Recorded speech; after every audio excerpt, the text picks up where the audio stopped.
Assalamualaikum warahmatullahi wabarakatuh. Halo semuanya, berjumpa lagi dengan pelajaran prakarya bersama saya Dita Septiadini. Kompetensi dasar yang akan kita pelajari hari ini adalah memahami pengetahuan tentang jenis, karakter, dan teknik pengolahan bahan berbasis media campuran. Kemudian untuk kompetensi dasar keterampilannya yaitu menentukan jenis bahan dan teknik pengolahan bahan-bahan berbasis media campuran yang sesuai dengan potensi dan daerah setempat. Nah, kalian bisa lihat gambar yang ada di slide ini. Itu adalah gambar kerajinan berbasis media campuran. Mengapa pengrajin itu melakukan perubahan strategi dengan menggunakan bahan berbasis campuran? Yaitu karena ada 4 kemungkinan. Yang kemungkinan yang pertama, adanya kekurangan bahan baku. Kemungkinan yang kedua, menghindari bentuk yang monoton. Kemungkinan yang ketiga, meningkatkan keindahan. Dan kemungkinan yang keempat, lebih terlihat modern. Nah, di sini kalian bisa melihat gambar batu akik. Batu akik sempat viral pada masanya, sempat menjadi terkenal dan banyak orang yang tertarik kepada batu akik ini, termasuk anak-anak muda. Batu akik ini sebenarnya merupakan salah satu jenis mineral silika.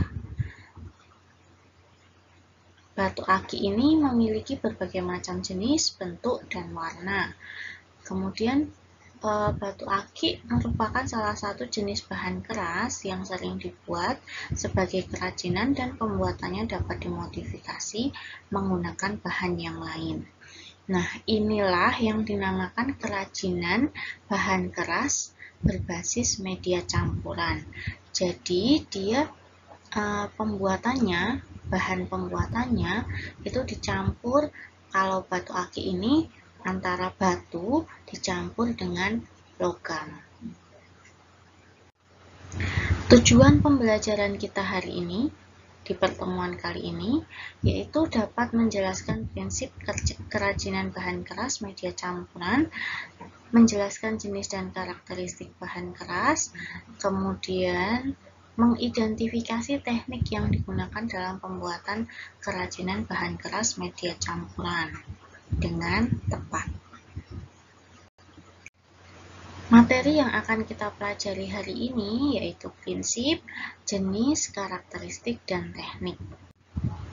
Kita masuk ke prinsip kerajinan bahan keras media campuran. Sebelumnya telah dijelaskan bahwa penggunaan media berbasis campuran ini adalah salah satu bentuk dari perubahan strategi seorang pengrajin. Prinsip perubahan strateginya yaitu yang pertama, penggabungan dari berbagai bahan yang tidak memiliki reaksi kimia tertentu. Jadi ketika dua bahan dicampurkan, salah satu atau keduanya tidak mengalami perubahan bentuk, warna, ataupun strukturnya. Kemudian yang kedua, bahan yang digunakan terdiri dari berbagai jenis, jadi bermacam-macam jenis. Misal kayu yang dipadukan dengan logam, seperti itu. Kemudian yang ketiga, bahan yang digunakan dapat menggunakan bahan yang sejenis atau berbeda jenis. Nah, yang dimaksud sejenis di sini bukan sejenis kayu dengan kayu, tetapi kayu sejenis yaitu kayu cendana dengan kayu jati, seperti itu. Jadi tetap berbeda, tapi dia dalam bentuk kayu. Kemudian yang keempat, masing-masing bahan saling mendukung terwujudnya suatu keindahan baru. Nah, yang terakhir, penggabungan bahan-bahan harus menciptakan harmonisasi, sehingga terjadi kesatuan yang indah. Kita masuk ke materi yang kedua, yaitu jenis kerajinan berbasis media campuran. Jenis kerajinan berbasis media campuran itu sangat banyak sekali macamnya, Yang akan kita pelajari di pertemuan kali ini hanya beberapa, yaitu batu, plastik, keramik, logam, dan kayu. Nah, lanjut ke karakteristik kerajinan bahan keras berbasis media campuran. Yang pertama, batu. Batu memiliki nama dari A hingga Z yang diklasifikasikan menurut kekerasannya yang dikenal dengan skala Mohs dari 1 sampai 10. Nah, kekerasan dengan nomor 1 itu adalah batu yang paling mudah rapuh, dan kekerasan dengan nilai 10 yaitu batu yang tidak mudah rapuh, batu yang kuat. Nah, batu yang memiliki kekerasan 10 yaitu batu intan, berlian, atau permata. Nah, yang dimaksud batu yang kita bahas sekarang bukan batu yang sering kalian temui di jalanan, tetapi jenis-jenis batu mulia atau batu permata yang biasanya dijual dengan harga tinggi. Contohnya berlian, zamrud, rubi, dan batu safir. Batu permata adalah sebuah mineral yang dibentuk dari suatu proses geologi. Aneka bentuk dan tekstur batu yang menarik dapat dipadukan dengan logam, kayu, atau bahan lainnya. Di Indonesia sendiri, ada daerah yang memiliki batu permata, yaitu Banten dengan Kalimayanya. Kalau kalian ingin tahu seperti apa bentuk batu Kalimaya, di sini kalian bisa lihat. Nah, yang ini itu dia merupakan batu Kalimaya yang berasal dari Banten atau yang biasa sering disebut juga sebagai batu opal. Kemudian di Lampung ada batu dengan jenis batu anggur dan batu cempaka. Nah, batu anggur itu yang ini, yang berwarna putih, dan batu cempaka yang berwarna coklat, kecoklatan ini. Kemudian Pulau Kalimantan. Pulau Kalimantan itu terkenal dengan intan, berlian, produk berliannya. Selain produk batu berliannya, Kalimantan juga mempunyai batu kecubung. Ini namanya batu kecubung, atau kalau nama ilmiahnya yaitu batu ametis. Mungkin kalian pernah dengar. Kita lanjut. Nah, di sini logam. Logam itu memiliki banyak sekali jenis. Contohnya ada emas, perak, besi, perunggu, dan titanium. Atau ada masih banyak jenis lainnya yang tidak disebutkan di sini. Kemudian yang paling sering dijadikan kerajinan yaitu perak. Mengapa?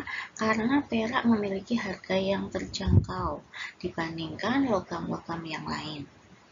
Kemudian yang ketiga, karakteristik yang ketiga, berbagai jenis logam ini dapat dipadukan dengan berbagai bahan lainnya, misalnya kayu, batu, keram, atau bahan-bahan yang lainnya. Proses pengecatan pada logam merupakan langkah terbaik untuk mencegah korosi. Nah, kemudian plastik. Plastik, kalian pasti sudah familiar dengan yang namanya plastik. Jenis plastik itu ada bermacam-macam. Contohnya ada gelas, botol, kantong, dan lain-lain. Jenis botol itu adalah jenis plastik yang paling sering digunakan untuk membuat kerajinan yang memiliki nilai. Plastik memiliki sifat yang dapat didaur ulang.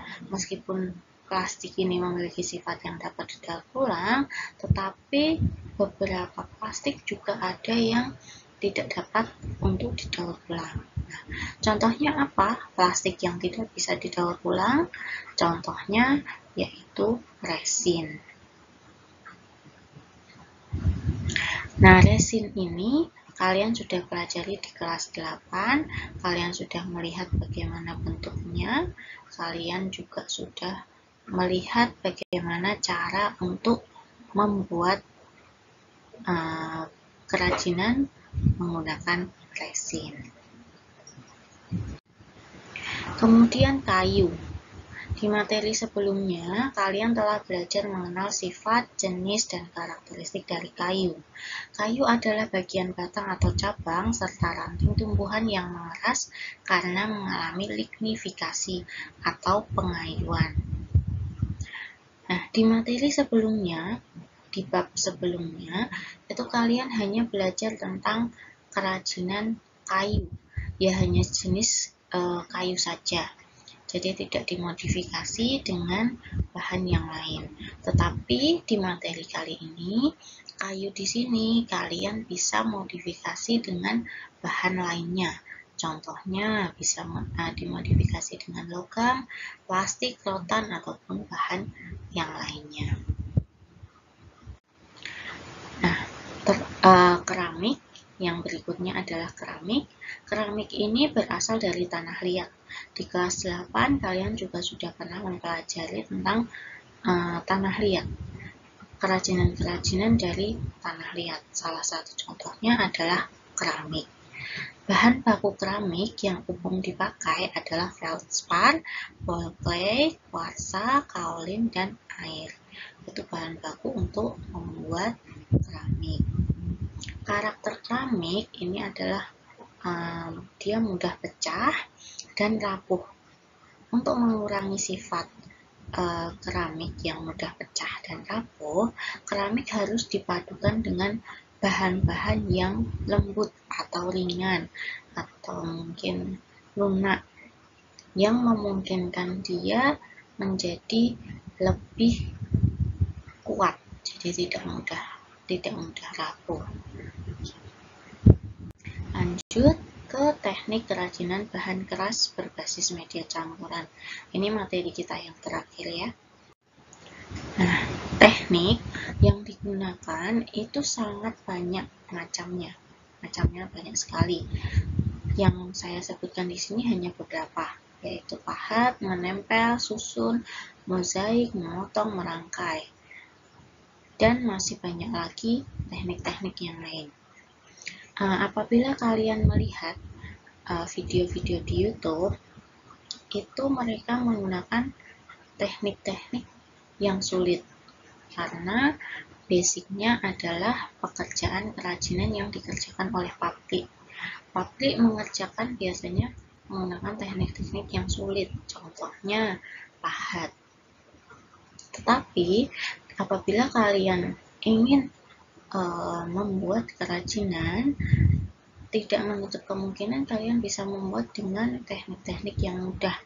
Contohnya menempel seperti yang telah kalian lakukan di materi sebelumnya, ya, dan memotong, merangkai, menyusun, dan lain sebagainya. Terima kasih untuk perhatian kalian. Terima kasih telah menonton video ini. Materi yang akan kita pelajari di pertemuan berikutnya yaitu tentang proses pembuatan alat dan bahan.